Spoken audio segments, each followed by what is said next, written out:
après avoir travaillé sur un dernier ensemble qui était l'ensemble des nombres rationnels, qui s'écrivent donc sous une forme de fraction, eh bien, nous avons vu justement dans l'activité qui s'affiche à l'écran qu'il existe des nombres qui ne sont pas des nombres rationnels, c'est-à-dire qui ne peuvent pas s'écrire sous forme de fraction. Et dans l'activité, nous avons travaillé sur racine carrée de 2.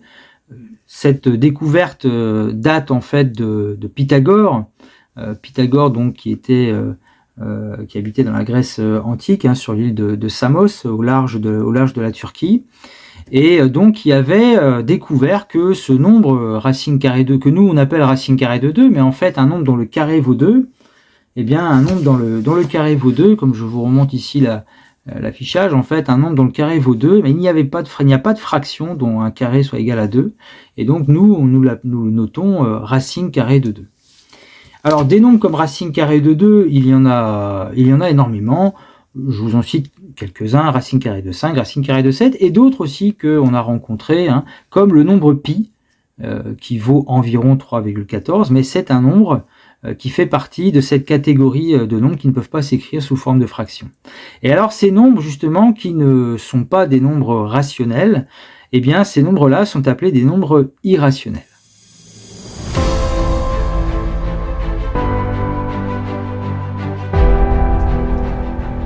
Et nous arrivons sur le plus gros ensemble pour l'instant à connaître, qui s'appelle l'ensemble des nombres réels. Alors l'ensemble des nombres réels, eh bien, correspond à l'ensemble de tous les nombres, c'est-à-dire tous les nombres, qu'ils soient rationnels, donc qui s'écrivent sous forme de fraction, ou les nombres irrationnels.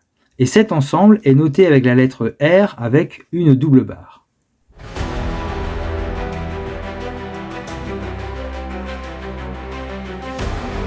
Donc comme illustration finale, nous aurons l'ensemble des entiers naturels qui fait partie de l'ensemble des entiers relatifs, Z. Ces deux ensembles-là font partie de l'ensemble des nombres décimaux. Ces nombres décimaux font partie de l'ensemble des nombres rationnels qui s'écrivent sous la forme de fractions. Et nous terminons avec un ensemble qui englobe tous ces nombres, auxquels on va rajouter donc les nombres qui ne s'écrivent pas sous forme de fraction, qu'on appelle les nombres irrationnels, comme racine carrée de 2, racine carrée de 5, racine carrée de 7, pi, et il y en a énormément, une infinité même.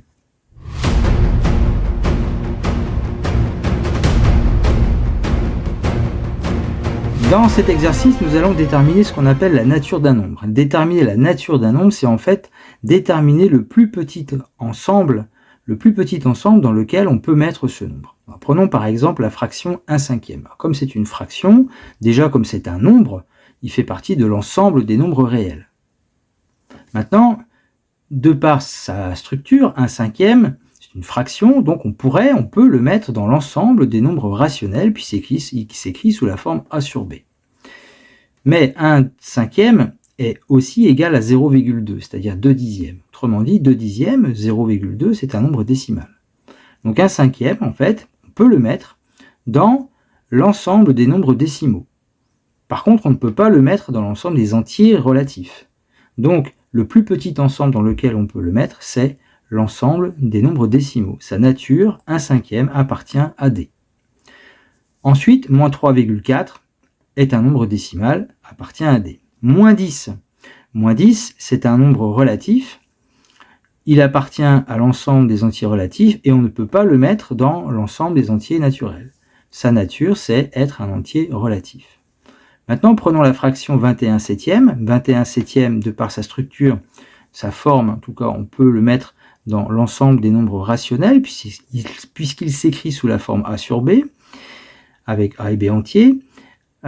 Mais 21/7 a la particularité d'être égal à 3, puisque 21 divisé par 7, ça fait 3. Et 3, c'est un entier naturel. Donc 21/7, on le mettra dans l'ensemble des entiers naturels. Racine carrée de 2, donc racine carrée de 2, on a vu que c'est un nombre qui est irrationnel. On ne peut pas le mettre dans l'ensemble des nombres rationnels, donc sa nature, c'est d'être un nombre qu'on appelle un nombre réel. Comme tous les autres sont des nombres réels, mais leur nature, c'est de déterminer toujours l'ensemble dans le plus petit, dans lequel on puisse le mettre. Le dernier, avec la racine carrée de 9 sur 16, donc là je vous renvoie sur la vidéo concernant les racines carrées, qui s'affiche à l'écran d'ailleurs.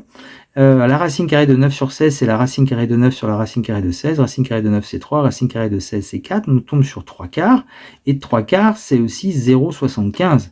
Autrement dit, 3 quarts, eh bien, c'est un nombre décimal en termes de nature.